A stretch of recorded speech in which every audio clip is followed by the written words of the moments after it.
Facebook-յան ասուլիս իր ձևաչափով առաջն է հայկական մեդիայում։ Ավելի քան 200 հեռարձակում, շուրջ 1 միլիոն դիտում, 4 տարի ազատության ուղիղ եթերում։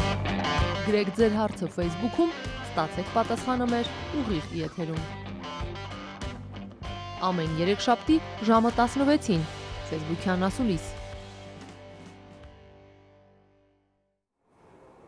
Բարև ձեզ, Ազատություն TV ուղիղ եթերում Facebook-յան ասուլիսն է, այսօր մեր հյուրն է նախկին արտգործնախարար, համախմբում կուսակցության նախագահ Վարդան Օսկանյանը, բարև ձեզ պարոն Օսկանյան։ Պարոն Օսկանյան, օգտատերերը ձեզ 30-ից ավելի հարցեր են գրել եւ հիմնականում գերակշիռ մասը հարցերի վերաբերում է մարտի 1-ի թեմային։ Սկսեմ հենց առաջին հարցից, Տիգրան Մազմանյան, դուք ձեզ մարտի 1-ի դեպքերի առիթով վատ չեք զգում։ Նայ, որ ասիր հիմնական հարցերը մարտի 1-ին է վերաբերում, դա մի քիչ զարմացնում է, էլի, որտեղ դրա իսկական հասցեադերը ես չեմ, մարտի 1-ի հարցը մի հասցեադեր ունի, դա այսօրվա իշխանություններն են։ Երկու պատճառով, առաջին, որ շահառուները մարտի 1-ի դեպքերի հենց իրենք են։ Ես 2008 թվականից իշխանություն չեմ եղել եւ գամովի չեմ եղել, ինձ առաջարկություն եղել է Պաշտոնը ստանցնելու, ես մերժել եմ։ Բայց այդ նույն մարդիկ այսօր իշխանության են, աթոռը բահում են, ոչ միայն բահում են, գարչած են աթոռից։ Եվ երկրորդ, որ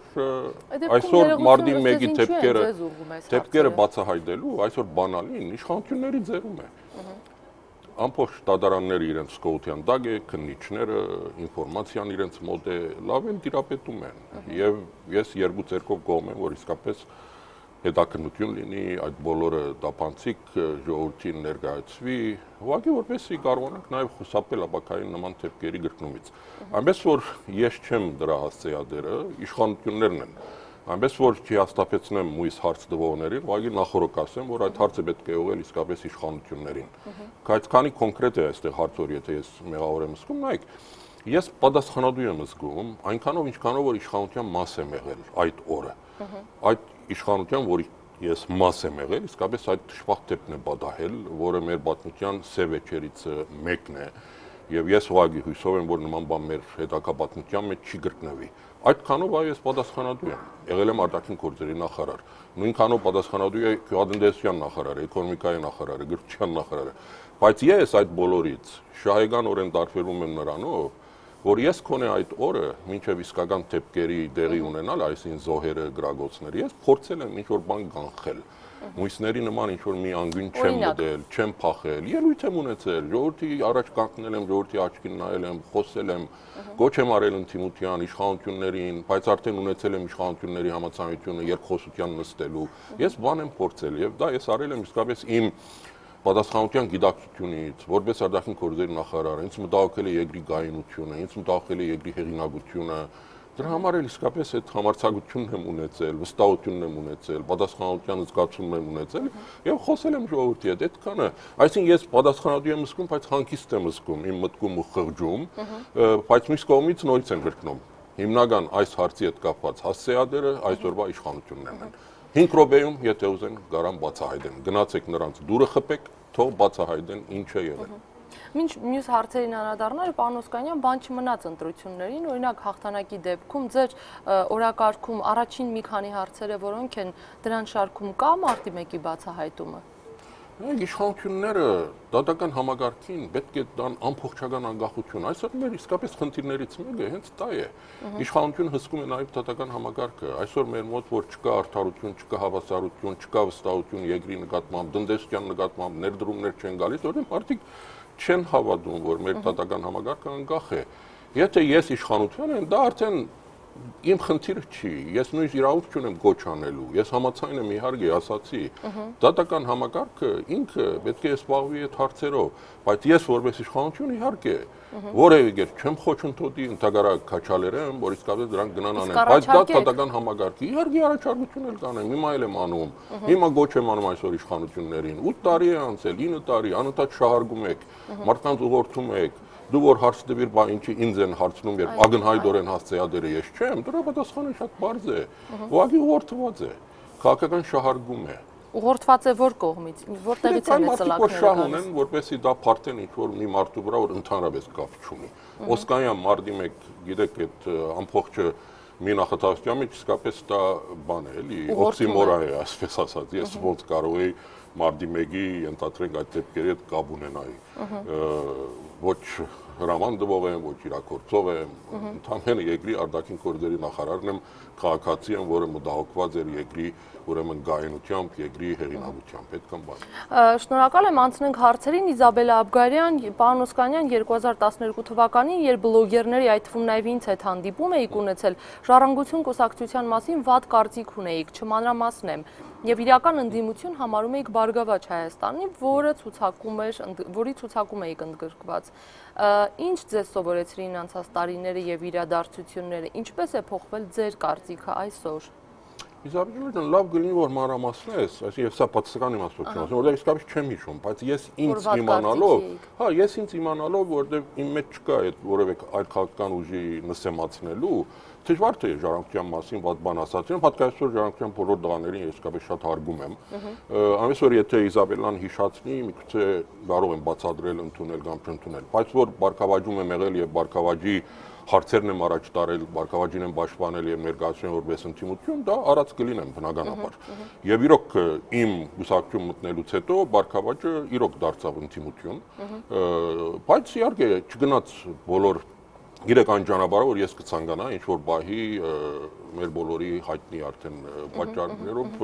պարոն Զարուկյանը հետ կանգնեց, այսօր նորից է վերադարձել եւ այդ պահից ես արդեն իմ որոշումը կայացրել էի, որ ես կոնե իմ համախոհների հետ մենք նույն այդ ճանապարհը շարունակելու ենք։ Ընդդիմության գիծը, որովհետեւ հասնենք իշխանապողության, երկրում իրավիճակ փոխենք։ Այսինքն ոչինչ չի փոխվել ձեր տրամադրության կարծիքների մեջ։ Ես գիտեք իմ մոտ 2008 թվականից ես կարող եմ ասել ոչինչ չի փոխվել, նույնիսկ 2007-ի խորհրդարական ընտրություններից հետո ես արդեն իմ որոշումը կայացրել էի, որ ես չեմ լինի իշխանության մեջ եւ ինձ իրոք առաջարկություններ եղել են տարբեր պաշտոնների, ես մերժել եմ, որտեղ ես իմ որոշումը իսկապես կայացրել էի, որ ես պետք է լինեմ ընդդիմություն։ Իմ նման մարդու ընդդիմություն լինելը, քաղաքացիական հասարակության գայացման նպաստելը, գիտեք, լրատվամիջոցի ստեղծմանը, որ ես դա արել եմ, այդ բոլորը կնպաստի իսկապես մեր ժողովրդավարության արմատացմանը, խորացմանը եւ ես դա արել եմ։ Սկիզբ զբաղվել եմ քաղաքացիական հասարակության ստեղծման civilitasiv նատրայի միջոցով, առաջինն եմ եղել Հայաստանում, որ ներմուծել եմ ինտերնետային հեռուստատեսությունը, Civilnet-ը, հետո մտել եմ քաղաքականություն որպես ինտիմատիր քաղաքական գործիչ եւ մնացել եմ այդ գծի մեջ բոլոր վարիվայրումներով հանդերձ եւ այսօր մնում եմ նույն համոզմանը, որ իսկական ուժեղ ընդդիմությունը կարող է երկրում իրավիճակ փոխի եւ հավասիկ երբ մենք ընդդիմությունների նախաշեմին ենք, ես հայտ եմ ներկայացնում մեր ժողովրդին, որպես իսկական ընդդիմություն, մի մարդ, որ անցել է նաեւ իշխանության ճանապարհը, եղել է ընդդիմության մեջ, հստակ տեսլական ունի երկրի զարգացման ուղղությամբ, հայտ եմ ներկայացնում եւ ժողովրդի գոչ եմ անում, որ կվեարկեն մեր դաշինքին, մեր քաղաքական ուժին, որովհետեւ կարողանանք գալ իշխանության եւ երկրում իրավիճակ փոխել։ Պարոն Օսկանյան, այս հարցերը ձեզ գուցե շատ տվել են, այդ հարցերը կան նաև այստեղ գրված, որ հիմա դուք այդ կոչի հետ կապվածած էր, շատ կարծիքներ կան նաև, որ համախմբման շարքերում է այսօր նախկին պաշտպանության նախկին նախարարը եւ շատ այլ մարդիկ, ովքեր ժամանակին գուցե նույնացվել են, հա, որպես այդպիսին իշխանության հետ։ Հիմա դուք ինչ եք կարծում, այս մարդիկ ունեն այդ վստահությունը, ընտրողներն ունեն արդյոք այն վստահությունը, որ հանուն ձեզ, հանուն Սեյրան Օհանյանի, հանուն Գագիկ Ծառուկյանի, հանուն այն մարդկանց, ովքեր որ այսօր ուզում են ընդդիմություն, հա, որպես այդպիսի ներկայանալ, գնան ու ձեր ձայնը, իրենց ձայնը տան ձեզ, այդ վստահությունը կա։ Ես մի փոքր ճշգրտում անեմ, Սեյրան Օհանյանը ուղղակի համախմբման անդամ չի։ Սեյրան Օհանյանի հետ մենք համախմբումը որոշում ենք կայացրել քաղաքական ճանապարհ անցնել, դաշինք փորձում ենք կազմել եւ շուտով հայտարարենք դրա մասին եւ նաեւ դաշինքում կան նաեւ այլ քաղաքական ուժերի ներկայացուցիչներ, Բայր Հարիկյան, Արամ Սարգսյան, Դիքրան Ղարաբեկյան եւ ուրիշներ։ Այստեղ խնդիրը գիտեք ժողովրդին ճիշտ այլընտրանք ներկայանալու մեջ է։ Ժողովուրդը պետք է լավ պատկերացնի, որ մենք գտնվում ենք ճակատագրական փուլում։ Մեր առաջ կան ընտրություններ։ Ես սա միակ ընտրությունն է հաջորդ 5 տարիների ընթացքում։ Նախագահական համակարգը հանվել է խորհրդարանական համագարկ է այսպես ներմուծվել եւ խորհրդարանն է որոշելու ամեն ինչ։ Այսինքն այս ընդդիմություններով մենք ընտրում ենք խորհրդարան, ընտրում ենք վարչապետ, ընտրում ենք նախագահ, այդ բոլորը համադեղված մի դեղում եւ սա շատ ճակատագրական ընդդիմություն է եւ ժողովուրդը պետք է գավանա ճիշտ կողմնորոշվել։ Եվ այստեղ շատ կարեւոր է թե ով ինչ այլընտրանք է ներկայացնում ժողովրդին։ Ես ինքս Վարդան Օսկանյանս իմ համախոհների հետ եւ ես համոզված եմ, որ մենք կգանք ընդհանուր մի ծրագրի եւ այնտեղ ես գիտեմ, որ նաև իմ ներդրումը վճռական կլինի, որտեղ եւ ես եւ Սեյրան Օհանյանը անցել ենք իշխանական այդ ճանապարհը։ Ինքը ամբողջությամբ դիրապետում է անվտանգության խնդիրներին, որ այսօր մեր ժողովրդի երկրի համար գարեորակին խնդիրներից մեկն է։ Ես դիրապետում եմ արտաքին հարաբերություններին, կան արտաքին գաբերը, Սփյուռքի հետ լավ հարաբերությունները, դիրապետում ենք նաև տնտեսական իրավիճակին, պատկերացնում ենք երկրի խնդիրների լուծումը։ Եվ ես համոզված եմ, որ մենք կկարողանանք իսկապես ժողովրդին այլընտրանք ներկայացնել եւ նաեւ մեր անցած ճանապարհը լրացուցիչ խթան եւ ամոզիչ կլինի ժողովրդի համար, որ իրոք կարող ենք մենք վերցնել մեր վրա իշխանության բերը եւ երկիրը առաջ տանել։ Սա է այսօր հիմնական հրամայականը, որ մեր առաջ կանգնած է, ներկայանալ մեր հասարակությանը որպես այլընտրանք այսօրվա քաղաքական ուժին, որը ամբողջությամբ իրեն սպառել է։ Պարոն Օսկանյան, դուք խոսեցիք նաև դատական համակարգից, ասացիք, որ հասարակական անվստահություն կա այսօր դատական համակարգի հանդեպ նկատմամբ, այն ժամանակ, երբ դուք եք արտգործնախարար, այդ վստահությունը, անվստահությունը չէիք զգում, այն ժամանակ էլ չկար։ Կարծես ոչինչ չի փոխվել, մարդիկ այն ժամանակ էլ չէին վստահում դատական համակարգին, հիմա էլ չեն վստահում։ Ո՞րն է տարբերությունը։ Մեր անկախության արդեն 25 տարի է անցել։ Եթե 25-րդ դարում արդեն մենք հետ ենք նայում, ասում որ 10-րդ դարում այսպես էր, հասկանում եք, արդեն ծեր ժամանակ այսպես էր, այնպես էր եւ արդարանալ դրանով, այս երկիրը ոչ միտեղ չի գնա, գիտեք։ Ամեն տարի որ անցնում է, ես կարծում եմ մեր ժողովուրդը ավելի բանջկոտ պետք է լինի, որ արդեն մենք հասուն բեյություն ենք, եթե դատական իշխանությունը անկախ էր այն ժամանակ։ Նայեք, ավելի անկախ էր, քան այսօր։ Միջազգային ցուցանիշները դա ցույց են տալիս։ Նոր Economist Intelligence Unit իր այսպես զեկույցը հրապարակեց ժողովրդավարության մասին, Հայաստանը արդեն դիտարկվում է որպես ավտորիտար պետություն։ Սա ինչ է նշանակում։ Առաջին անգամն է մեր 25 տարվա մեջ ավտորիտար նշանակում ոչ դատարան է աշխատում, ոչ ազատ մամուլ ունես, ոչ մի բան, մի բառով ամեն ինչ ասված է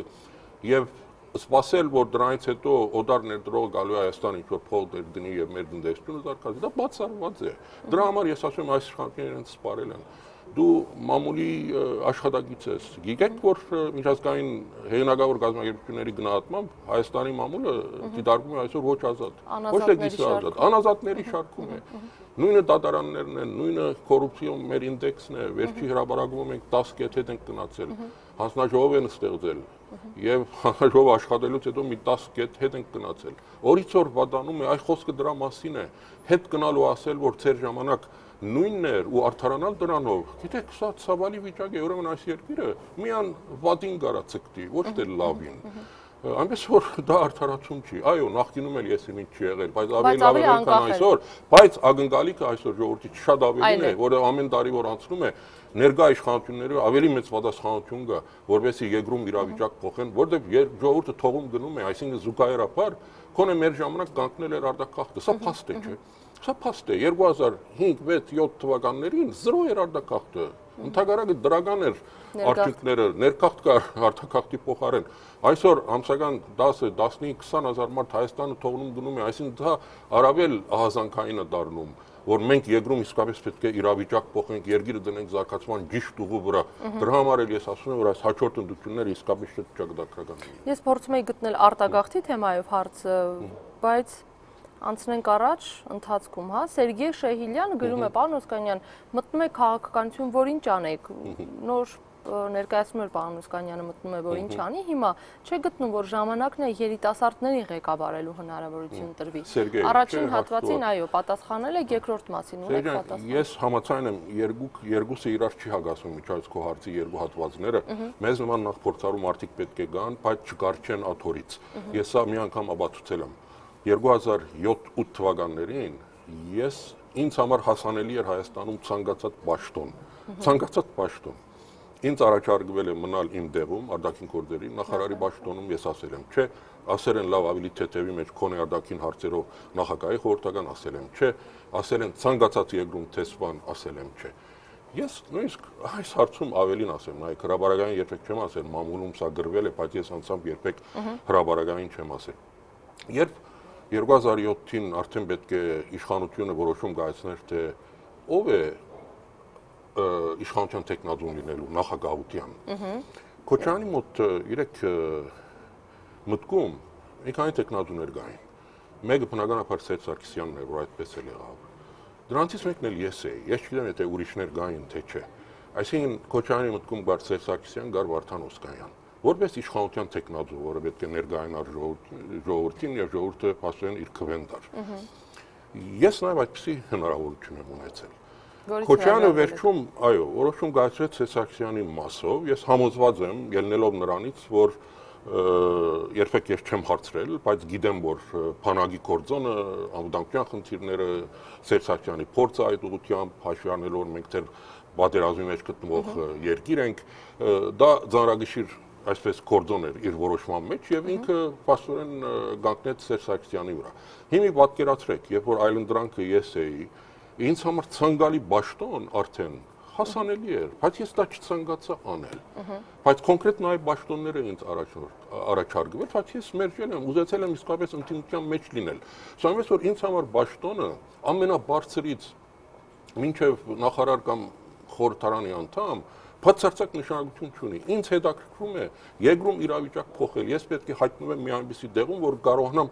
իմ տեսլականը իրականացնել։ Ինձ պետք չի մեկը ճաշտոն դա։ Ինձ պետք է որ ժողովուրդը ճաշտոն դա, որ ես կարողանամ իսկապես ժողովրդի գամքը իրականացնել։ Իշխանությունը վերադարձնել ժողովրդին։ Ես կարողանամ իմ տեսլականով, որ ես հանդես եմ գալիս, կարողանամ դա իրականացնել։ Եվ ահա ասիկ որ դաշինքով մենք գնում ենք, ես արդեն նկատի ունեմ ոչ թե ես, այլ իմ դաշինքի, իմ համախոհների եւ գործընկերների հետ միասին։ Այնպես որ կոնկրետ հարցի որպես պատասխան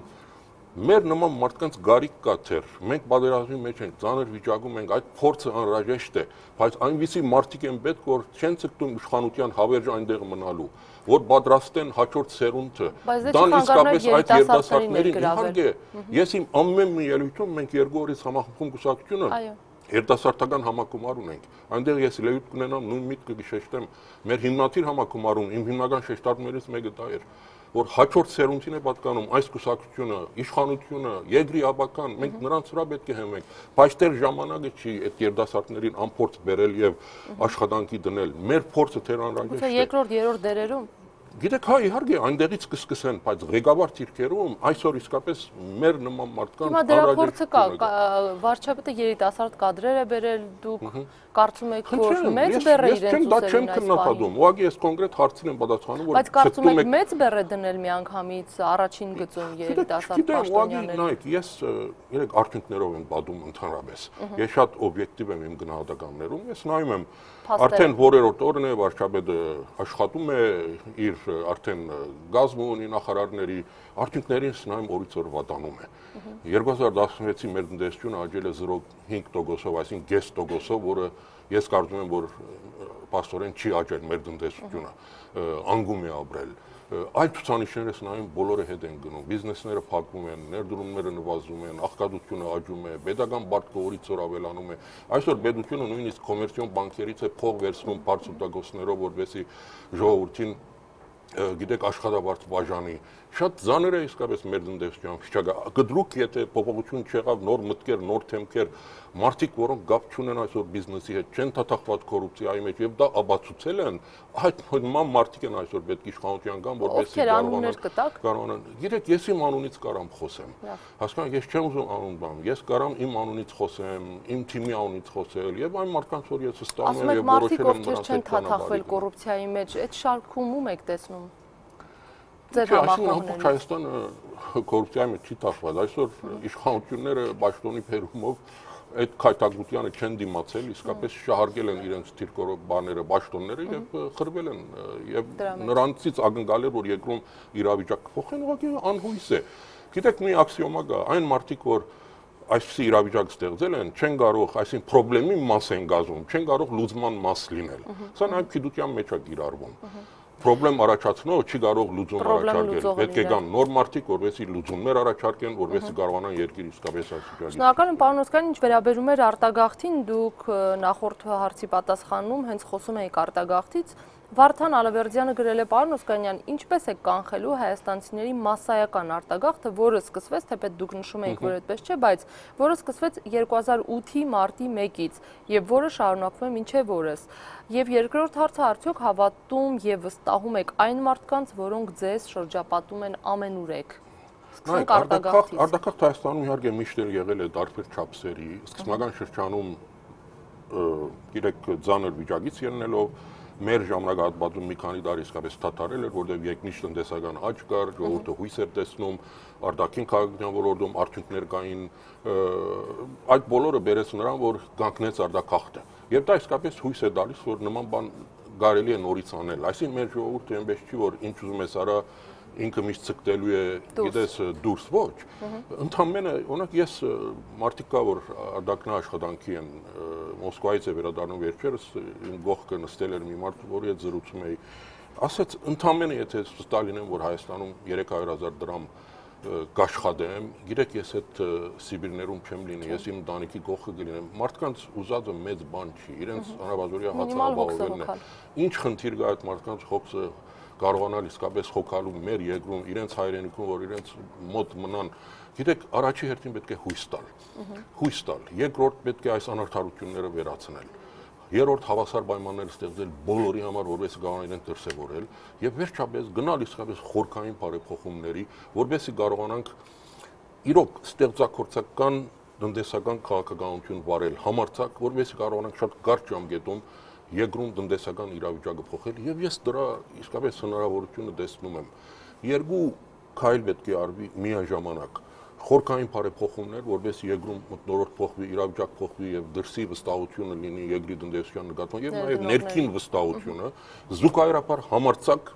ընդլայնված տնտեսական քաղաքականություն։ Այսինքն ամեն ինչ միտված պետք է լինի տնտեսական աճի, աշխատատեղերի ստեղծման, ժողովրդի կենսամագարտակի բարձրացման։ Սա փիլիսոփայության, մտածողության փոփոխություն է։ Դա ընտրությունից ընտրություն ասվող խոսքեր են ու իսկապես դրա Ես չեմ լսում, սա ես նախկինում եմ ասել, հիմա էլ եմ ասում, եւ սա փորձված քաղաքականություն է, բայց սա կարողանալ անելու համար պետք է կարողանաս մույսը անել։ Այսինքն պետք է այնպիսի իշխանություն, այնպիսի մարդիկ իշխանության գլխին, որոնք իրենց բնական եւ բնազդային կորձելավոճով համահունչ են երկրի զարգացման նվազագույն պահանջներին։ Այսինքն դու քո բնազդային, դու քեզ պիտի ստիպես որ ժողովրդավար լինես, բաց լինես, այլ դու քո բնազդով այդպեսին պետք է լինես։ Օրինակ ես իսկապես որպեսզի ոչ ժողովրդավարական ինչ-որ քայլ անեմ, ինձ պետք է ստիպեմ։ Ի դարբերություն իշխանության շատ մարդկանց, որոնք պետք է հագարակը իրենց ստիպեն, որ ժողովրդավար ինչ-որ մի բան անեն։ Դա պետք է բնազդով գա, դա քո էության մեջ պետք է լինի։ Բնական դու այդպեսին պետք է լինես, որ կարողանաս այդ բոլորը անել։ Եվ ես իսկապես տեսնում եմ Հայաստանը մեծ հնարավորությունների երկիր է։ Երկրի ներսում լիքը փող կա։ Ես դարամ կամ թվերով ապացուցեմ։ Իսկապես բանկերում այսօր մեծ քանակությամբ մեր դեղական փողերը նստած են, ուղղակի շրջանառության մեջ չեն։ 4 միլիարդի դրամի զանգված կա։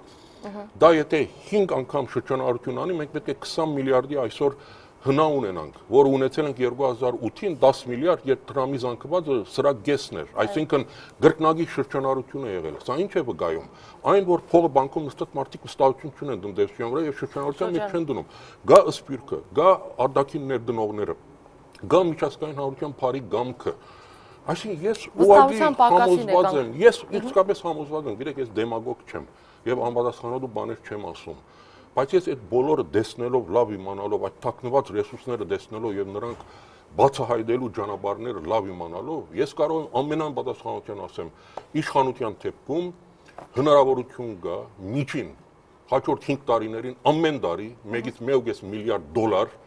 ներդրումների կամ դրամաշնորհների տեսքով Հայաստան փող բերել։ Հատ ես կարող եմ այդ դեղերը նշել։ Քրքրքոյանի գդագից սկսած Միացյալ Նահանգների հազարամյակների ծրագիրը, Եվրոմիության հնարավոր դոնորների կոնֆերանսը, նույնիսկ Չինաստանի այսօր հիմնադրած 15 միլիարդանոց հիմնադրամը արևելյան Եվրոպայի երկրների համար, եւ թեր չեմ ասում արտաքին ներդրողները, սպիրկի այլ հնարավորությունները եւ մեր ներքի գումարները։ 1.5 միլիարդ դոլարի այսօր հնարավորություն։ Ընդամենը պետք է ճիշտ քաղաքականություն, ժողովրդի մոտ վստահություն, որ իշխանությունները այդ բոլորը կարողանալու են խղճամիտ օգտագործել ժողովրդի համար, աշխատեղեր ստեղծեն, կենսամագարտակը բարձրացնեն եւ խթանեն երկրի տնտեսականին։ Շնորհակալ եմ, պարոն Օսկանյան, Արթուր Բարսեղյանը գրել է, իսկ ինչպես է փոխվել Լեռնային Ղարաբաղի հակամարտության կարգավորման գործընթացը ապրիլյան պատերազմից հետո եւ ինչ ապագա կունենա խաղաղ բանակցությունը ըստ ձեզ։ Նայեք, բանակցային իմաստով ես լավադես չեմ իսկապես, նայեք, չեմ դիրաբետում, չեմ ուզում ինչ-որ իրեք ենթադրությունների վրա բաներ ասել, բայց իմ այս հարցով իմ ներքին զգացողությունը բավական լավն է, ես հետևյալը կարող եմ ասել, որպես մտահոգություն, որ իսկապես շատ ծանր աշխատանքի շնորհիվ ձեռք բերված Լեռնային Ղարաբաղի ժողովրդի ինքնորոշման իրավունքը,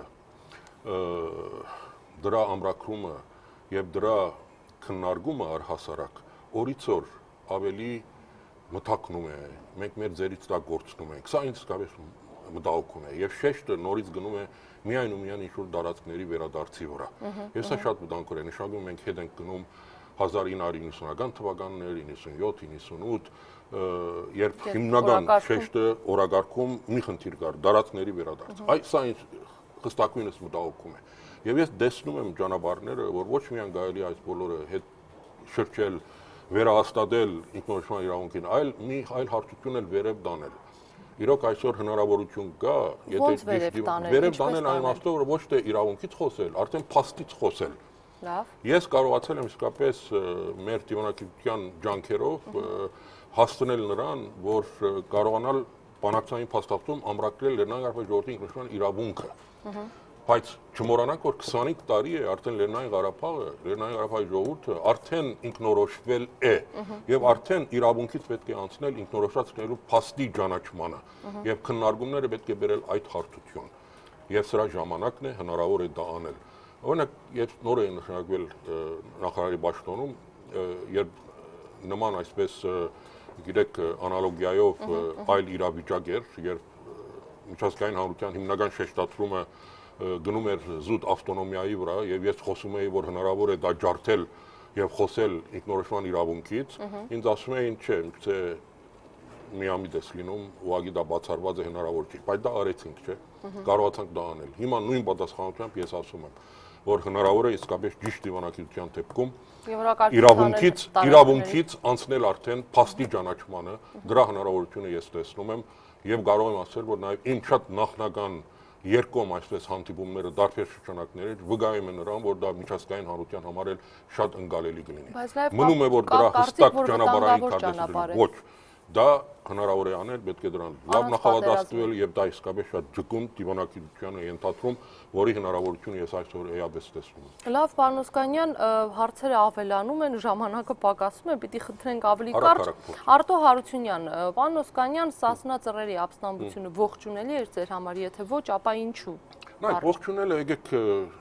դա ճիշտ բառ չի, էլի, բայց եթե հիշում եք, երբ դա դեղի ունեցավ, ես առաջիններից էի, որ այդ դղաների կողքը կանգնեցի, նաև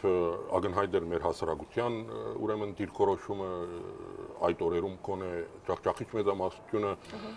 չէր դադարում առնվազն ընդհանրակ այդ դղաների կողքին էր եւ ես էլ կարող եմ ասել, որ այո, այդ դղաների կողքին էի, որովհետեւ ինձ համար հասկանալի էր, թե դրանք ինչ էին փորձում անել եւ դրանք քաղաքական արարք էին արել եւ ես ամբողջությամբ նրանց արարքը ոչ թե քրեական,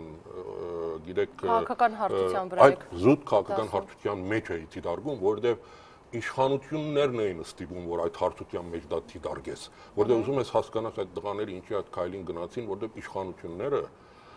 ամեն հնարավոր ճանապարհ իշխանափոխության օրինական փակել են, երբ որ նոր էին գեղձել, գիտեք, հանրակրվեի բանը, սահմանադրական հանրակրվեին, երբ բոլոր հնարավոր այսպես ընտրական օրենսգրքի ակնհայտ այսպես աղաբաղումներով փակել են որևէ հնարավորություն ընդդիմության հասնել իշխանափոխության Ղարաբաղի հարցում արդեն դարածքների վերադարձի այսպես համադարած քննարկում էր գնում եւ իշխանական թեւը ամբողջությամբ փորձում էր դա արդարացնել, պաշտպանել։ Սա այնպեսով զույգ այդ քաղաքական հարթության վրա տղաների կողմից ինչ-որ արարք արվեց, որը հասկանալի դարձավ հաշվի առնելով նաև իշխանության վարքագիծը այդ օրերին։ Այսինքն փակուղային իրավիճակ էր ստեղծված։ Գիտեք, այսինքն միանշանակ չի, որ մի կողմից ասես, որ ողջունում եմ, մյուս կողմից էլ դադարდეს։ Հակառակ որ արարքի ինքը տեսակը ցանկացած նորմալ երկրում միանգամից դադարդվեր հասարակության լայն զանգվածների կողմից, բայց մեր մոտ իրավիճակը որովհետև այլ էր, մեր հասարակության համար ներառյալ ինձ հասկանալի էր այդ բոլորը, դրա համար էլ մենք գնացինք, կանգնեցինք այդ տղաների կողքին։ Լավ, Հարություն Տիգրանի Մկրտչյան, պարոն Օսկանյան, չեք կարծում, որ պետք է բոյկոտել ընտրություններ կոչվող թատրոնը։ Արդեն կա ձևավորված երիտասարդների խումբ եւ մենք քաղաք առ քաղաք, գյուղ առ գյուղ պետք է քարոզենք բոյկոտի, այնուհետև ապրիլի 3-ի ընդվզման գաղափարը։ Հիմա ասում եք, չեք կարծում, որ այս երկրում ընտրությունների միջոցով չէ, որ պիտի իշխանություն փոխվի։ Չեք կարծում, որ դաշտը բավականին կեղտոտ է եւ անխտիր բոլորը կեղտոտված են։ Նայ, լավ հարց է տալիս, իսկապես, նայեք, եթե անխտիր բոլոր անգեղծ ինտիմատիվ ուժերը, եթե իսկապես համախմբվեին եւ ասեին, մենք բոյկոտում ենք եւ ընտրության օրը ոդի ենք կանգնելու ժողովրդին այդ արդեն մեր գամքը բարդացրելու, ես լրիվ ամբողջությամբ համաձայն եմ, որովհետեւ այնքան է աղավաղված քաղաքական դաշտը, չգիտես ով է, մեգա դա չի լինելու, ավելի լավ է գիտեք, ինչքան էլ որ գասկրանությամբ ենք մոտենում այս բոլորին, գնալ ընտրությունների, որովհետև ընտրությունների ժամանակ է, որ լինում է ժողովրդի մոբիլիզացիա։ Ես կարծում եմ, որ դա անհրաժեշտ է։ Այս ընթացքում հնարավորություն ենք ունենում քոնե ժողովրդի հետ աշխատել, ինչ-որ բան բացատրել եւ ժողովրդին կազմակերպել, պատրաստ լինելու, եթե նորից գնացին համադարած զանգվածային գեղձիկների, արդեն այդ մոբիլիզացիայի ուրեմն ալիքի վրա կարողանալ նոր ընտրությունների հաջորդ օրը փորձել իրավիճակ փոխել։ Ինձ համար իսկապես նաև շատ քաջարական է Սփյուռքի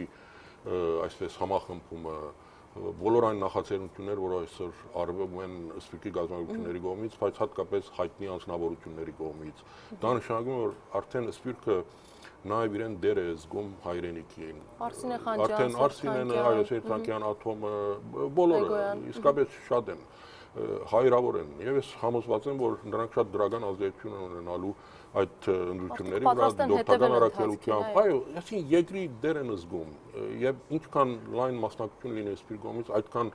օգուտն է Հայաստանի, որ մենք կարողանանք Հայաստանը Սփյուռք միասին ժողովրդի կամք բարդացրել արդեն այս իշխանությունների, որոնք մի խնդիր են դրել իրենց առաջ, անկախ նրանց ցուցաբերած արդյունքներից վեր արդատրվել, ինչքան երկրի վիճակը ձանրանում է, այդքան ավելի գադաղի է դառնում նրանց քայթակությունը, ցանկությունը իշխանություն բահելու, որովհետև գիտակցում են, որ նման իրավիճակում իշխանությունից հեռանալը իրենց համար իսկապես կարող է շատ լուրջ գլխացավանքի արդյունք լինի։ Այսինքն ժողովուրդը քերի չի դառնալու, որովհետև ես լավացման ճանապարհ չեմ տեսնում, սա գնալով վատանալու է։ Լավ։ Այդ ինչքան վատանալու է, այդքան քայթակությունը նրանց մեծանում է իշխանություն բահելու։ Սա այնպես որ փակ շղթա է, ինչ որ միտեղ այդ փակ շղթան պետք է կարողանալ գոդրել եւ դա հնարավոր է միայն ու միայն օրինական ընտրությունների ժամանակ այդ ընթացքում ժողովրդական մոբիլիզացիայի միջոցով։ Պարոն Օսկանյան, դուք ասացիք, որ եթե ընդդիմությունը միասին համախմբվի ու բոյկոտի, այսինքն այդ եթեն ինչ էր նշանակում, որ անգամ բոյկոտի հարցում, բոյկոտելու հարցում միասնական չի ընդդիմությունը։ Այսինքն, գիտեք, հիմա նույն Սամարյան, գիտեք, խախտում է դեղի ունեցել, պետք է այնքան ակնհայտ, որ բոլոր քաղաքական ուժերը պետք է միանային զուտ սկզբունքից ելնելով օրը փոխելու ընտրություններին։ Տեսնում եք, ընդամենը ՀԱԳ-ը նախաձեռնեց, մենք ստորագրել ենք համախմբումը, մենք 5 անդամներով խորհրդարանում, ընդամենը 17 ստորագրություն է ավարտվել։ Այսինքն նույնիսկ մարդիկ տեսում են ակնհայտորեն ոտնահարվել է արդեն նոր համախմբությունը։ Չի գա, որտեղ այն մեկը իր նեղ շահերից առաջնորդելով ինչ որ դարբեր խնդիրներ է լուծում։ Բայց որ ակնհայտորեն սամարություն է խախտվել, սևը սպիտակի վրա խախտվել է, իսկապես մեզ էլ ծերնություն գուցե հետացկել, ինչքան շուտ բրզնի ասնդությունները այդքան լավ, բայց ասում ես ճիշտ անես, չէ՞ որ հետո չասես սամարության խախտումով ընտրություններ անցկացրեցին։ Էդգար Մանուկյան, պարոն Օսկանյան, դուք թեև պնդում եք, վերադարձանք մարտի 1-ին, թե մարտի 1-ի հետ կապ չունեք, բայց ձեր բացատրությունները անհամոզիչ են շատ։ 2008 թվականին դուք ոչ միայն այդ ամբողջ պատասխանատուներից մեկն եք, այլ նաև իրացնողներից մեկը։ Մեր լավագույն դիվանագետներին ձեր թեթև ձեռքի օգնությամբ հեռացվեցին դիվանագետները դիվանագիտական համակարգից։ Մի հայտարարության համար, որոնց զգուշացման վտանգները ընդհատվեց, որոնց զգուշացման վտանգները այսօր իրականություն են դարձել։ Արդյոք դուք մինչև հիմա համարում եք, որ ճիշտ եք արել ու չեք զղջում ձեր արարածի համար։ Իդեպ նույն հայտարարության նմանատիպ բովանդակությամբ ու վտանգների մասին դուք արդեն որպես կայացած փաստեր եք արձանագրում եւ պայքարում դրանց դեմ եւ կարծես հիմա եք համոզվել, թե ինչի մասին էին նրանք զգուշացնում այն ժամանակ, որ դուք միայն հիմա եք հասկացել։ Ասեմ, այդ իմ կորձընկերների աշխատանքից ազատելը երևի թե իմ ամբողջ այդ նախարարության շրջանի ամենադժվարին եւ բանն էր։ Գիտեք, ցավալի որոշումներ, որ ես կայացրել եմ, բայց ասեմ, որ այլընտրանք չունեի։ Եկեք նաեւ հարցի մյուս կողմից նայենք։ Ես ես մի բարձ օրինակ տամ, էլի Միացյալ Նահանգների նման երկրում Գիտեք Ջան Էվենսը, որ Հայաստանում տեսփանն էր, ելույթներից մեկում ընդամենը հայոց ցեղասպանության մասին էր խոսել եւ 15-ի դեպքերը ցեղասպանություն անվանել, որը փաստորեն որակել էր, որը հագասում էր ամերիկյան քաղաքականություն, մարդուն աշխատանքից հանեցին, տեսփանի պաշտոնից զրկեցին։ Հայաստանում դիվանագետները ուղղակի իրավունք չունեն քաղաքական հայտարարություն անել, հատկապես որ այդ հայտարարությունը անելուց առաջ իմ մոտ մտել են այդ տեքստը ինձ ներկայացրել են, ասել են եկեք ամբողջ նախարարությամբ անենք։ Եվ ես ասել եմ ոչ, չենք կարող այդպիսի հայտարարություն անել։ Եկեք բոլորս հրաժարական տանք, եթե ուզում ենք, նոր անենք, բայց որպես նախարարություն չենք։ Ու իմ գրնագի հետևից գնացել արել են։ Գիտեք, ինձ համար շատ սիրելի ոչ միայն նրա համար, որ ձեզ դեմ են գնացել, ուղղակի նրա համար, որ քաղաքական չունեն, գիտեք, նախորդ տեսփանների մասով դա նախագահի որոշումն է, իմը չի, նախքան է նշանակում, նախքան է ազատում։ Իսկ իմ կորձընկերներին, որ ինձ համար շատ սիրելի մարդիկ են, այսինքն նրանց կարիերան իմ հետ է այսպես աճել։ Հասկանու՞մ, իմ խոսնակն է եղել Վլադիմիր Կարապետյանը, որը ես շատ սիրում հարգում եմ։ Ինքն էր մտել իմ մոտ օրինակ այդ տեքստով, ես ասել եմ Վլադիմիր, կորեկտ չի, չենք կարող այդպիսի բաներ, բայց դուրս գալ հետո իրար հետ հավաքվեն ու այդ հայտարարություն անել։ Գիտեք, ինձ այդ օրերին շատ նեղ վիճակի, ինձ չափ լիբերալ, հակառակ այդ բոլորին միգուցե եթե ես լինեի Հայաստանի, գիտեք, բոլոր որոշումներ կայացնող, էլի չհանեի աշխատանքից, բայց ես այլընտրանք չունեի, պետք է անեի եւ ես շատ մեծ ցավով եմ արել եւ ես հարց տվողին ուղղակի ասում եմ, որ խնդրում եմ հարցին երկու ստեկ նայի, հենց այնպես չի, իսկապես ինձ համար ծանր ցավալի որոշում էր դա, բայց ես ուղղակի այլընտրանք չունեի, որտեղ նրանց արածը անկախ դրանից ճիշտ էր, սխալ էր, այսօր իրականություն է դարձել, չի դարձել։ Բայց հիմա արդեն ճիշտ էր։ Այդ օրվա համար դա ուղղակի անընդունելի էր, որովհետեւ դա քաղաքական հայտարարություն է, շատ ավելի կորեկտ կլիներ այդ ժողովուրդը հրաժարական դար նոր հայտարարություն անել, այդ ժամանակ ես ոչինչ չէի ունենա իրենց ասելու, ընդհակառակը իմ հարկանքը շատ ավելի կմեծանար ու խորանար նրանց նկատմամբ։ Լավ, ուղիղ եթերում հարցեր են գրվում, Հարութ Անանյան, մարտի 1-ի դեպքերից հետո ինչի հրաժարական չտվեցիք, եթե դուք այդքան մտահոգ էիք։ Նմանատիպ հարց կա նաև Սվետլանա Գրիգորյանն, ասում է ճիշտ չէ, համարում որ պետք էր կանգնել, նայել մարդկանց աչքերին ու ընդունելով մեղքը ներողություն խնդրել։ Այդ ներողություն պետք է խնդրես, թե սկաց որ ինչ-որ սխալ բան ես արել։ Գիտեք, ինձ համար բացարձակ խնդիր չկա, հիմա էլ ես կարող եմ ասել, բայց դա գեղձ կլինի։ Ես մի դսկաց որ դու սխալ բան ես արել, ես բացադրեցի, կարծում եմ բացառությունից հետո մի քիչ ավելի հասկանալի կլինի։ Իսկ առաջի հարցի հետ կապված ասեմ, որ ես համարում եմ, որ այո, հրաժարական եմ տվել։ Այդ հարցը հիմա աժիմական կլիներ, եթե ես այսօր Բաշտոնում լինեի, կամ ենթադրենք 5 տարի շարունակեի արտգործ նախարար, կամ մի այլ Բաշտոնում, հետո դու։ Մարտի 1-ի օրը ես գիտեի, որ իմ որոշմամբ ես իշխանության մեջ չեմ լինելու։ Ընդհանրապես ես մարտի 1-ի օրը կարող էի հրաժարական տայի հերոսանայի, չէ։ Ձափահարել ինձ ժողովուրդը։ Ես դա չեմ արել, որովհետև վերջ-վերջը լոյալության խնդիր կա, այդ իշխանության մեջ եմ, պատասխանատվության զգացում ունեմ։ Հասկանում, բայց ես գիտեի արդեն, որ չեմ լինելու։ Այսինքն ես ընդհանրապես շահառու չէի այդ բոլորից։ Ընդհանրակը այդ բոլորը, գիտեք, իմ, չգիտեմ, էության մասին պետք է վկայություն լինի, որ ես սկզբունքի դեր եմ եղել, հակառակ, գիտեք, ինձ համար հեշտ ճանապարհ կար, ես դա չեմ վերցրել, իմ վրա պատասխանատվություն եմ վերցրել, ժողովրդի հետ կանգնել եմ, խոսել եմ, փորձել եմ իսկապես մեղմել, դրանից հետո չեմ լքել նավը գնացել, մնացել եմ իմ տեղում, բայց երբ որ իմ օրս ավարտվել է, շնորհակալություն եմ ասել, դուրս եմ եկել, անցել եմ ընդունություն, փորձում եմ երկրի խնդրել, իսկ մի այլ կարևոր հանգամանք եզում է շեշտեմ, որովհետև այդ հարցը հնչեց էլի, դեռ հնչելու է մարտի 1-ի Թալան եւ այլն այդ բաները, նայեք, այն մարդիկ, որ այսօր խոսում են դրանից, ինձ քննադատում են, որ իշխանության մեջ եմ եղել, միգուցե մասնագիծ եմ դարձել, նայեք, իմ առավելությունը բոլոր այսօր մույսերից կայանում է նրանում, որ ես 10 տարի լինելով իշխանության մեջ, ենթարկվելով, գիտեք, ինձ հարստացնելու քայտագությանը ոչինչ չեմ արել։ ոչ ոք չի կարող ասել, որ 10 տարվա, 17 տարվա իմ պետական ծառայության ընթացքում ինձ լուցկու չոփ է տվել կամ ես մեկից ինչ-որ Փորձ եղավ, որ ուզում էին պարզել թե ձեր։ Չէ, դա հիմնադրամի հետ կապված հետո խնդիր էր։ Իմ պաշտոնավորման ընթացքում ոչ ես լուցկու չոփ եմ մեկից խնդրել, ոչ որ դվել է ինձ, ես այսօր Հայաստանում բացարձակապես ոչինչ չունեմ իմ բնակարանից բացի, ոչ բիզնես ունեմ։ Այսինքն ես այդ ճանապարհը անցել եմ, քայթակությանը ենթարկվել եմ, այսինքն անցել եմ դրանից, բայց չեմ ենթարկվել դրան, չեմ դրվել։ Ես դա ապացուցել եմ, իսկ այն մարդիկ, որ քաղաքականության մեջ են ինչ-որ քննադատում են ենթարկությունները, դրանք թե պետք է այս ժողովրդին ապացուցեն, որ եթե իրենք իշխանության կան գտալանեն, թե չէ, իրենք ինքնահարստացման ճանապարհով կգնան, թե չէ, բայց ես դա ապացուցել եմ։ Ես անցել եմ իշխանությունով, եղել եմ ընդդիմություն եւ ահավասիկ նոր ընտրություններ են իմ համախոհների հետ, Սեյրան Օհանյանի հետ, Մույս Տոհաներին մենք այսօր հայտ ենք ներկայացնում գալու իշխանության, որտեղ փորձ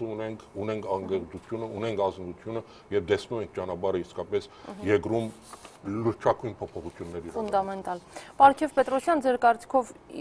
ինչ իշխանական պրոյեկտ կա ներկայիս քաղաքական դաշտում։ Դա իմ ոլորտը չի։ Ես այդ տերմինը նախ ադում եմ։ Որը պրոյեկտ։ Հա, իշխանական պրոյեկտ, Մոսկվայի պրոյեկտ, ինձ համար բացարձակ է, ես գիտեք, այդպիսի թեմա չկա։ Անցնեմ արագ առաջ հարցերին, Դավիթ Միրզոյան, պարոն Օսկանյան, ինչպիսի հարաբերություններ ունեք այժմ Ռոբերտ Քոչարյանի հետ եւ ինչպես եք վերաբերում այն փաստին, որ Ռոբերտ Քոչարյանի ընտանիքը 98-ից 2008 թվականներին, այսինքն իր պաշտոնավարման տարիներին, դարձավ Հայաստանի ամենահարուստ կլաններից մեկը։ Նայեք, ես գնահատականներ չեմ, դա ես Ռոբերտ Քոչարյանի ընտանիքի հետ ունեմ շատ նորմալ մարդկային հարաբերություններ, քաղաքական հարաբերություններ չունեմ։ Մենք միասին որևէ քաղաքական ծրագիր չունենք, բայց զուտ մարդկային ես ունեմ լավ հարաբերություն, հաճախ հանդիպում եմ, մենք խոսում ենք երկրի խնդիրներից, առհասարակ աշխարհի իրադարձություններից, ինձ համար միշտ հաճելի եղել եւ ես շարունակելու եմ իմ կապերը Ռոբերտ Քոչարյանի։ Արմեն Հակոբյան, պարոն Օսկանյան, ինչ է անելու ձեր դաշինքը, երբ հանրապետականները ավելի ճիշտ Տիգրան Մուկուչյանը կհայտարարի, որ ընտրություններն անցան թափանցիկ եւ արդար եւ բացարձակ հաղթանակ տարավ հանրապետական կուսակցությունը։ Նայ, ես իրեք հակված չեմ էլի այն բանին, որ կանխակալ։ Չէ, ասել, որ եթե բանը հանրապետական հաղթեց, ուրեմն իշխան բանը ընտրությունները գեղձվել են։ Գիտեք, բայց դրամատուրգությունը անգերձ ասած, դրամապանությունը, դա է թելադրում։ Ինչը թելադրում, որ հնարական այսինքն չկա աշխարհում այդպիսի բան էլի, որ ինչ որ մի քաղաքական ու որ այսքան ժամանակ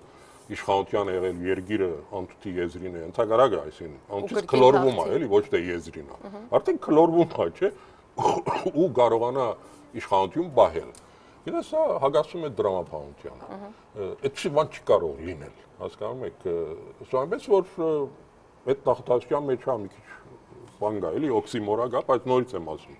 Ես այդպիսի հայտարարություն դուք հիմա չեք ուզում ասել։ Գիտեք, նայած փաստերը ինչ ցույց կտան։ Կլինեն թիդորտները, սպիկը մասնակցի մենք կունենանք մերոնք։ Եթե բացահայտ իսկապես գնացին, իսկապես գեղձեցին ընդրությունները, այնպես առաջիններից մեկը Թուրսեգող հրաբարակում գանքնով ես կլինեմ, իհարկե։ Այսինքն հանդուրժել այդ բոլորը ուղղակի անընդունելի կլինի։ Լավ, Անդրանիկ Վարդանյան, պարոն Օսկանյան, դուք հաճախ խոսում եք Հայաստանում ներդրումներ ներգրավելու կարևորության մասին, արդեն խոսեց պարոն Օսկանյանը դրա մասին։ Դուք ինչպես եք դա պատկերացնում։ Կան կոնկրետ աղբյուրներ, նշեց մի քանի աղբյուր արդեն պարոն Օսկանյանը, որտեղից կարելի է գտնել այլ ներդրումներ։ Հարցին դուք մասամբ պատասխանել եք, եթե ունեք ավելացնելու բան, խնդրեմ։ Չէ, ուղղակի Անդրանիկին մի հատ շատ արագ հիշողություն, որովհետև սա շատ կարևոր հարց է, էլի։ Անդրանիկ ջան, իսկապես ես միանշանակ չեմ կասկածում, որ ամենագարճ ժամանակում Երկրում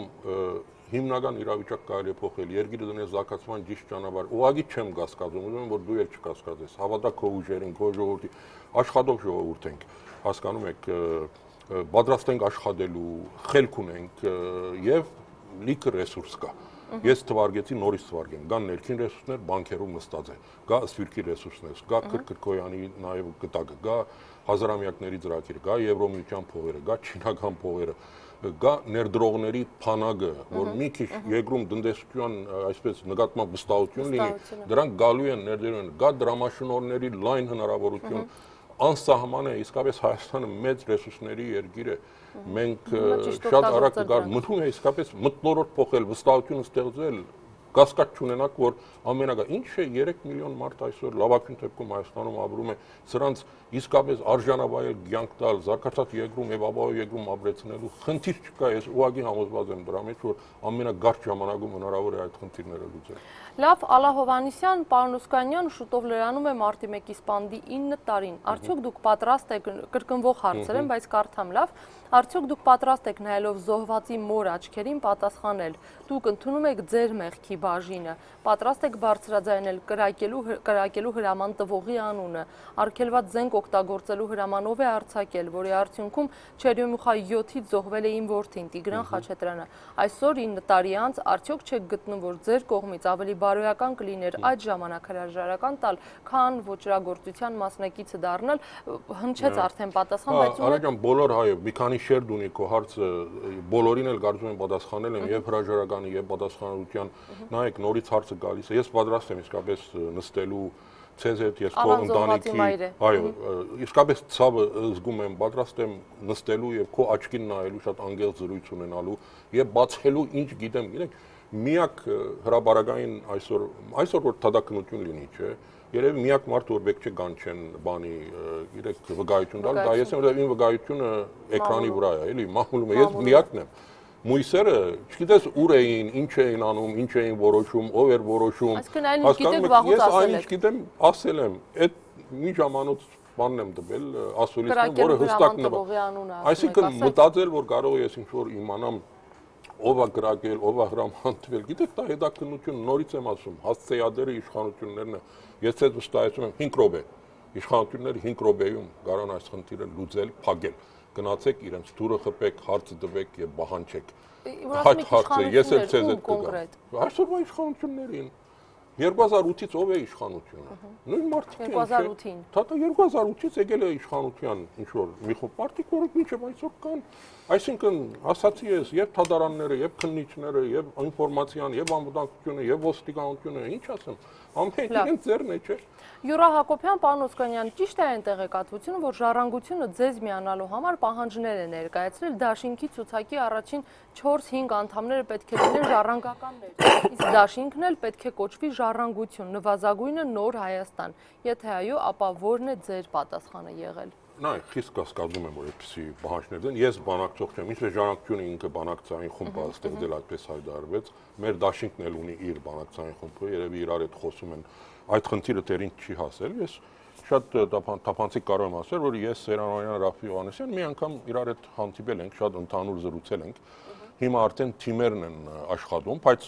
այդ հանդիպման օրը դեր ժառանգությունը իր վերջնական որոշումը չուներ, առանցին կգնա, դաշինքով գնա, եթե դաշինքով գնա, ում հետ կգնա։ Դրան մի շաբաթ անցել է արդեն, թեև ավել չգիտեմ, մինչև այս պահը դեր ինձ դերություն չի հասել, բայց գիտեմ, որ կապ կա ամենայնտեպս, իրար հետ զրուցում են։ Բնական է, որ այսին ժառանգությունը որոշ պահանջներ ունենա, այստեղ մի քիչ ինձ որ գարտատվեց մի ծայրահեղ է թվում,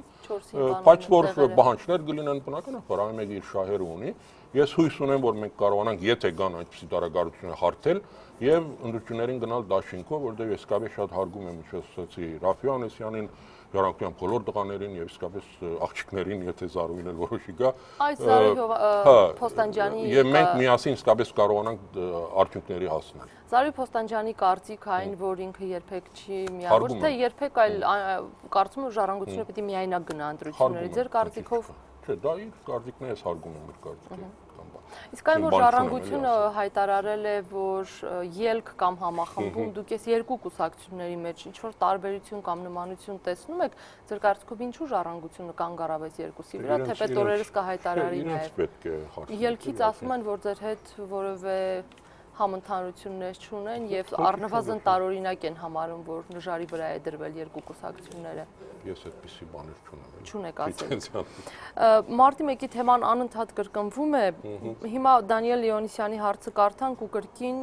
բոլորն են արդեն մարտի 1, պարոն Ոսկանյան, եկեք հստակեցնենք, արդյոք ըստ ձեզ 2008 թվականի մարտի 1-ին տեղի է ունեցել իշխանության կողմից խաղաղ ցուցարարի նկատմամբ անհամաչափ ուժի ու զենքի կիրառում, հարցը շատ կարճ է։ Երեկոյան մասին է, այսինքն երբ որ զոհեր են, ինչ մասին է, իհարկե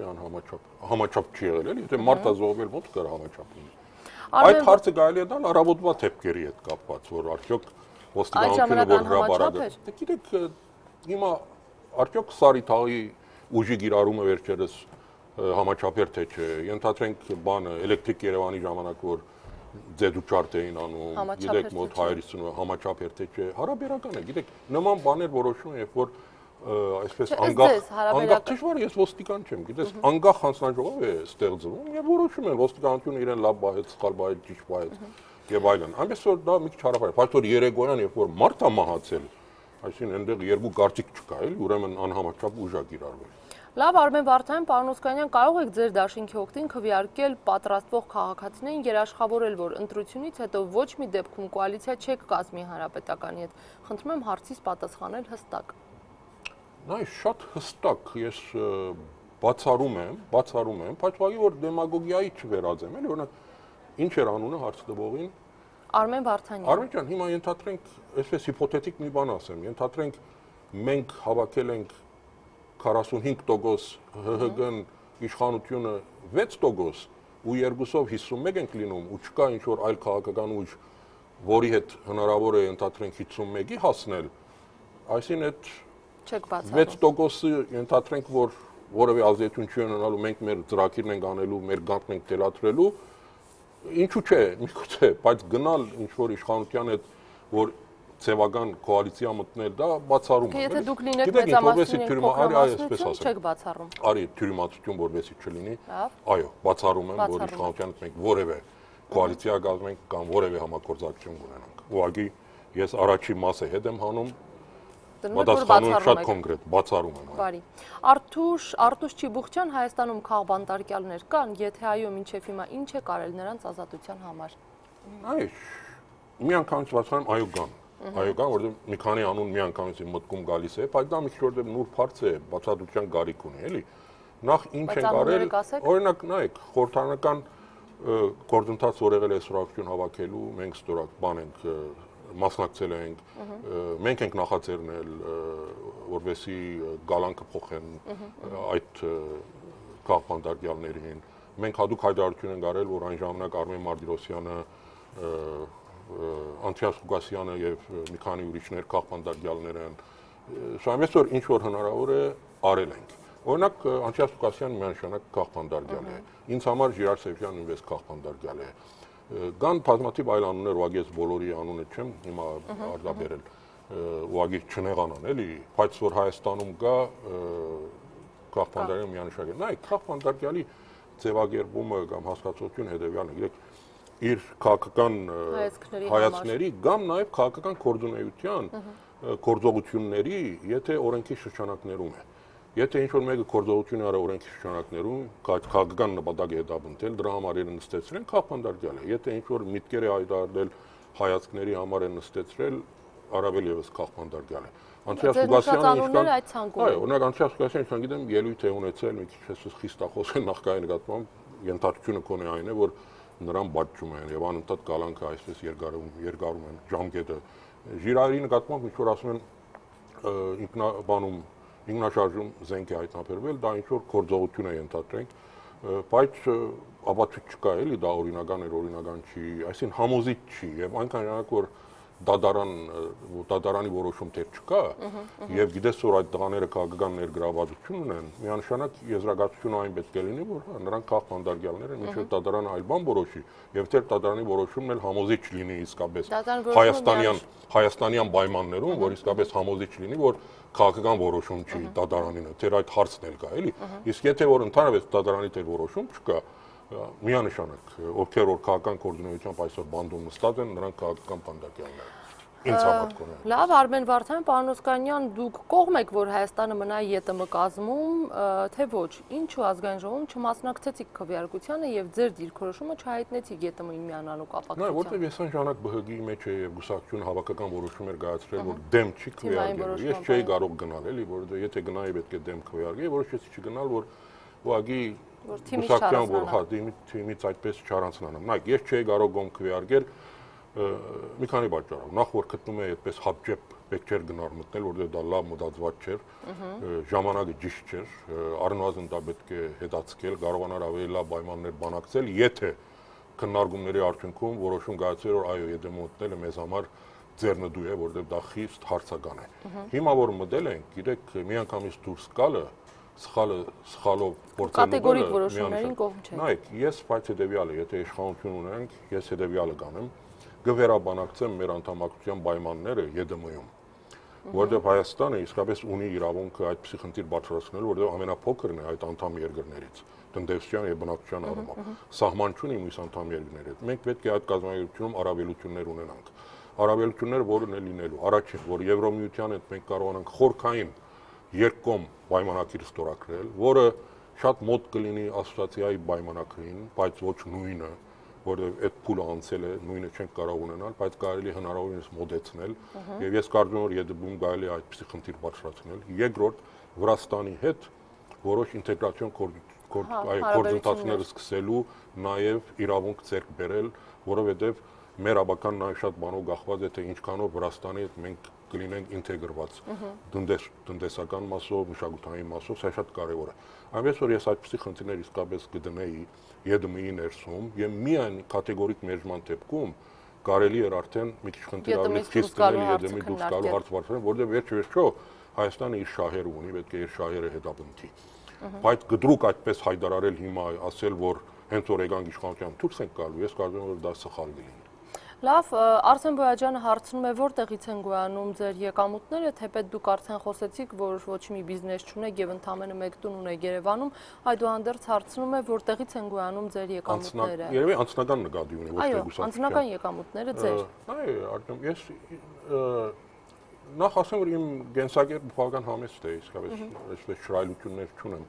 Իմ կյանքը էժան է, այսինքն իմ կյանքի ընդրած հաճույքները թանկ հաճույքներ չեն, էլի, օրինակ ինձ համար ամեն հաճելի բանը կարդալն է, որը առանձնապես փող չի արժում, եւ նաեւ գիտեք իմ շրջապատն է, մարդկային հարաբերություններն են, դա է իմ կյանքի հաճույքները, այդպես շռայլ կյանք չունեմ։ Բայց նաեւ եկեք մի բան արձանագրեմ, որ ես 51 թվականին Սփյուռքից եմ եկել, ճիշտ է 36 տարեկան եմ եղել ընդամենը, բայց եղել է դա իմ փող աշխատելու, այսպես իսկապես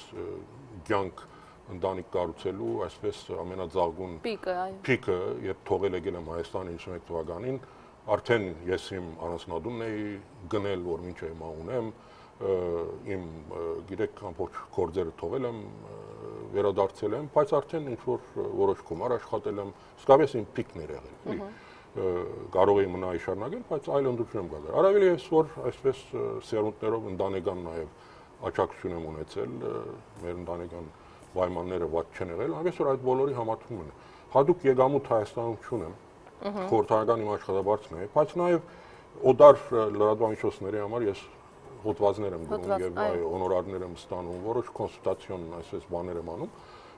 բայց ամենայն դեպս նորմալ կյանք ապրելու համար չափի մեջ առանձնապես մեծ մտահոգություն չունեմ։ Արմեն ազգանունը չի գրում օգտատերը, գրել է պարոն Օսկանյան, եթե Ադրբեջանը ճանաչի Լեռնային Ղարաբաղի անկախությունը նախկին լղիմի շուրջ 7 շրջանների հայկական զորքերի դուրս բերման պայմանով թողնել հայկական կողմերին Լաչինի միջանցքը եւ անգամ չպահանջելով միջանցք Մեղրիով, կհամաձայնեք նման փաթեթի։ Նա մի քիչ շատ հիպոթետիկ է, էլի, այսպես հիմա բահիդակ բան պատասխանելը, բայց Արմեն հետեւյալը ասեմ, եթե գիտեք որևէ նախագահ նման բան մերժելու է, այդ մերժումը պետք է դնի ռեֆերենդումի, էլի, որովհետեւ այդ նախագահին հետո չմեղադրեն։ Գիտեք, որ նման փաթեթ մերժել է ընդհանրեն։ Կարող է նախագահ լինի, հիմա ես չեմ ասի։ Բայց մի անձնյա որոշում չլինի։ Չէ, եթե այդպիսի բան կա, որ Ղարաբաղի անկախությունը ճանաչում են Լաչինի միջանցքով, բայց պետք է այդ տարածքները տալ եւ ինչ որ նախագահ ասում է, չէ, ես դեմ եմ, գիտեք, այդ դեմ լինելու անկամակը պետք է դնի ժողովրդի ռեֆերենդումի, էլի, ժողովուրդը թող ասի դեմ եմ։ Եթե ժողովուրդը որոշում չէ դեմ է, պետք է տարածքներ վայել, արդեն դա ժողովրդի որոշումը լինի։ Բայց նախագահը այդպիսի առաջարկի դեպքում, որ շատ հիպոթետիկ է այդպիսի բան, ոչ ոք չի առաջարկելու բնականաբար, պետք է նախագահը դնի դա ռեֆերենդումի։ Այդպիսի բան ոչ ոք չի առաջարկի, բայց այդպիսի բանի կարելի է հասնել։ Ես մի քիչ առաջ դրա մասին խոսացի, ես ուղղակի հավատում եմ, որ իսկապես կարելի է հասնել Լեռնային Ղարաբաղի ժողովրդի ինքնորոշացնելու փաստին, այսինքն կամ անկախության ճանաչման, կամ Հայաստանի մաս լինելու ճանաչմանը։ Ես նախընտրում եմ երկրորդը։ Ես կարծում եմ, որ վերջում ընդդում եք, որ վտանգավոր որոշում չի ու պատերազմի հանգեցնում չի։ Վերջում էլ դա է լինելու Հայաստան, Ղարաբաղ, Լաչինով մի միավոր պետություն, միջազգային հանրությունը դա ճանաչում է, անվտանգությունը ապահովում է, ես կարծում եմ, որ վերջ-վերջո աբական դա է լինելու, բայց հույսով եմ, որ այդ ճանապարհին մեր կողմից ճիշտ քայլեր կառնվեն, այլապես նաև այլ տեսակի վտանգներ կարող են առաջանալ, բայց այն ինչ որ ես հիմա ասացի, ես լրիվ կարծում եմ, որ հնարավոր է իրականացնել, խաղաբանակցությամբ հասնել իսկապես այդ նպատակին։ Լավ, Լիլիթ Ավագյան, նախավերջին հարցը, կարող եք թվարկել հանրային վստահություն վայելող 5 հոգու, որոնք ուզում են ձեզ տեսնել այս հայ քաղաքական ասպարեզում։ 5 հոգու այս պահին կարող եք մտաբերել։ Ես նայեք եթերում սովորություն չունեմ էլի անուններ տալու, բայց 5 չէ, 5500 կարող թվարկել։ Հիմա Յուրա Հակոբյանի հարցին անդառնանք, ճիշտ են ասում է պարոն Օսկանյան այն տեղեկատվությունը, որ Կրեմլից հրահանգ է եկել մեկուսացնել ԱԻՄ-ը, պայքար մղելով նրան դաշինքից դուրս թողնել։ Միթե դուք էլ ծառայում եք Կրեմլին, չէ՞ որ ձեր մեջ միակ ազնիվ կերպարը Հայրիկյանն ու ԱԻՄ-ն է, չէ՞ որ ԱԻՄ-ն է մինչև հիմա ձեր քաղաքական խորհրդատուն, որին չեք լսում։ Չէ, ես Հայրիկյան շատ հարգում եմ, իր այդ կապի մեջ եմ։ Դե իհարկե նույնիսկ չեմ ուզում անդրադառնամ էլի առաջին մասին։ Կրեմլի ծրագրին։ Ես ասի էլի, որ այդ Կրեմլի պրոյեկտ, չգիտեմ, այդ բաները ինձ համար շատ խորտ են, էլի, ես հավատում եմ ինձ, հավատում եմ իմ երկրին, հավատում եմ իմ ժողովրդին, մենք սուվերեն պետություն ենք, ինքնուրույն որոշումներ կայացնողներ ենք, այնպես որ այդ բոլորը անհետություններ են եւ որևէ հիմք չունեն։ Դավիթ Գևորգյան, երկու հարց պարոն Օսկանյան հասցնենք արագ պատասխանել։ Ձեր առայժմ անանուն դաշինքի կազմին նայելով ու նրա անդամներին լսելով պարզ է դառնում, որ այդ դաշինքի անդամ կարող է լինել ցանկացած մարդ, ով այդ պահին պաշտոն չունի եւ ասում է, թե վատ է վիճակը, ուզում է իրավիճակ փոխել։ Չեք կարծում, որ այդպիսի դաշինք կազմելը ու դրան միանալը ոչ թե կանխարգելում է, այլ խթանում է, որ այսօր էլ վաղն էլ ավելի շատ թալանեն, սպանեն կամ արդարացնեն սպանողներին։ Ավերեն երկիր, իսկ հետո երբ պաշտոնից հանեն, այդպես ասողներին նրանք կմիանան ձեր դաշինքի կամ այդպիսի դաշինք կկազմեն ճակերտներում, կներվեն նրանց բոլոր հանցագործությունները։ Գիտեք, այս հարցացումները ինձ դարունակ չի դվում, գիտեք ինչի համար, որտեղ մեր մոտ իշխանություն, ընդդիմություն, այս հասկացությունները այնքան աղավաղված են, գիտեք, որ տարբեր տեսակ մարդկանց մեկնաբանություն դեղի կտալիս, ու ես հասկանում եմ, այս ինչ ուզում ես ասա, մարդիկ իսկապես կասկածելու են, բայց ես վերջերս ես միտք ասել էի նորից կրկնեմ էլի, օրինակ իմ բարակային ես իսկապես դասակրկային ամենա այսպես տրադիցիոն ճանապարհն եմ անցել էլի, այսինքն Սպիրկից եկել եմ 91-ին աշխատել մարտակի գործերի նախարարությունում, այսպես բարձրացել եմ վերև վարչության պետից փոխնախարար, առաջ փոխնախարար, նախարար։ Ավարտել եմ իմ շրջանը, պատվով կարող եմ ասել, դուրս եմ եկել, անցել եմ ընդդիմություն։ Այսինքն եղել եմ իշխանության բոլոր ցիկլում ամբողջական։ Հիմա անցել եմ ընդդիմությունը մոտ 10 տարի եւ նորից ընտրություններ են, ստեղծել եմ քաղաքական ուժ, կազմում ենք դաշինք, հայտ ենք ներկայացնում, եմբելով իմ փորձի վրա, իմ հաջողությունների վրա, իմ տեսլականի վրա եւ իմ համախոհների։ Ես որ իմ եմ ասում, ինչ ավելի հեշտացված եմ ասում, էլի, մենք արդեն թիմ ենք, ես նկատի ունեմ նաեւ իմ համախոհները, այո, թիմը ներկայացնում ենք հայտ, վաղը սկսեն ընտրությունները, հրապարակային ելույթներ կունենանք, ժողովուրդը կտեսնի, կհավատա, ցայն կտա, չի հավատա, չի տա։ Հասկանում եք, ես իմ նորից իմ մասով եմ ասում, որտեղ իրավունք ունեմ միայն իմ անունով խոսեմ։ Ես ինձ իսկապես չեմ ների, եթե ինձ դրամատրելի չդարձնեմ ընտրությունների ընթացքում մեր հասարակությանը։ Սա ինչ որ մեծամտություն չթվա, էլի, քաղաքականությունը այդպես է։ Եթե դու չես ցկտում նախագահ լինելու, ոչ ոք քեզ չի բերի նախագահ դարձնի։ Դու պիտի ցկտես, տեխնազու պիտի լինես, պիտի համոզես ժողովրդին, որ դու ես ճիշտ տեխնազուն։ Ես դա եմ անում։ Ես փորձ ունեմ, անցել եմ ճանապարհ, տեսնում եմ ինչպես կարելի է երկրում իրավիճակ փոխել։ Ես իմ անգեղծությանը վստահություն, այսին բանի մակրությանը, գիտելիքներին, դեսլականին վստահում եմ, որովհետև ես ինքս եմ, ես ինձ լավ եմ ճանաչում եւ ես նորից եմ գրկնում։ Մեծամտություն չթվա, ես ինձ չեմ ների, ուղղակի, եթե այս արիտը բաց թողեմ ու ինձ դրամատրելի ու հասանելի դարձնեմ մեր հասարակությանը, իմ համախոհների հետ, մեր ծրագրով, որովհետեւ երկրում կարողանանք իրավիճակ փոխել։ Ու վերջին հարցը, շատ շնորհակալ եմ, վերջին հարցը, պարոն Օսկանյան, ինչպես կմեկնաբանեք, գրել է Նանա Ստեփանյանը, ինչպես կմեկնաբանեք Ռոբերտ Քոչարյանի կողմից դիզված հարստությունը, ում թիմի հավատարիմ անդամ է եղել սկզբից մինչև վերջ։ Նա իր նախագահության ընթացքում հասցրեց կուտակել մի քանի միլիարդ դոլար։ Կարծում եք նա հալալ քրտինքով է աշխատել այդ գումարը եւ ասում է իսկ նրա հարստության մասին բազմաթիվ փաստարկված հրապարակումներ կան։ Դրա մասին է խոսում նաեւ նրա վարած ճոխ կյանքը, փակագծերում գրել է Աֆրիկյան որսը եւ այլն։ Ահա, ես ուրիշի ունեցվածքի Փորը չեք հաշվում։ Հա, ոչ հաշվում եմ, ոչ ինչ-որ, գիտեք, մտածում եմ դրա մասին։ Գիտեք, ասում է արդար, կարծում եք արդար ճանապարհով է։ Դե ես չգիտեմ ինչ ունի, որ գնահատական տան, գիտեք, այսինքն չեմ ուզում էլի այլոց կյանքի մեջ մտնել ինչ-որ մեկնաբանություններ անել, կամ Շնորհակալ եմ հարգելի օգտատերեր, ներողություն ենք խնդրում բոլոր նրանցից, ում հարցերը չկարողացան եթերում հնչեցնել, ժամանակը քիչ էր, մենք 1 ժամից էլ ավելի շարունակեցինք հաղորդումը, հիշեցնեմ մեր հյուրն էր նախկին արտգործնախարար Համախմբում կուսակցության նախագահ Վարդան Օսկանյանը, առաջիկայում ընդամենը մի քանի օրեր հետո պարոն Օսկանյանի խոսքով կլինի համագումար, այո, եւ արդեն պարզ կլինի դաշինքի, թե համախմբման նախանունը եւ հետո ընդհանուր առմամբ այն բոլոր բացերն ու հարցականները, որոնց այս պահին գոնե մենք սպասում ենք։ Շնորհակալ եմ մեր հրավերն ընդունելու համար, պարոն Օսկանյան, եթե ունեք ասելիք, խնդրեմ ու հաջողություն կհանդիպենք մյուս շաբաթ։